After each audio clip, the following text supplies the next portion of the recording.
To us.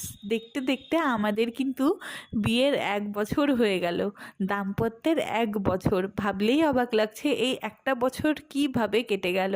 ভালো মন্দ সব কিছু মিশিয়ে খুব ভালোই কাটলো এই একটা বছর। তো রাত্রি 12টার সময় আমি আর আমার বর মিলে এই কেকটা কাটিং করেছি। আর আমি কোথায় এসেছি নিশ্চয়ই তোমাদেরকে জানাবো।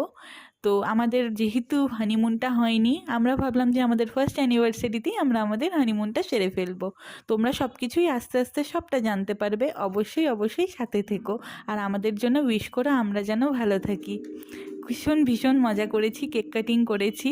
এই দেখো রাত্রি 12টার একটা ছোট্ট একটা মুহূর্ত তোমাদের সাথে শেয়ার করে নিলাম। ও আরও একটা কথা, এই যে কেকটা দেখছো এটা কিন্তু আমার বর বা আমি কেউই কাউকে সারপ্রাইজ দেওয়ার জন্য আনিনি। এটা কিন্তু আমাদের অ্যানিভার্সারি গিফট ছিল, যেটা আমাদের খুব কাছের একজন মানুষ আমাদেরকে গিফট করেছিল। কে করেছে তোমরা সেটা পরের ব্লগ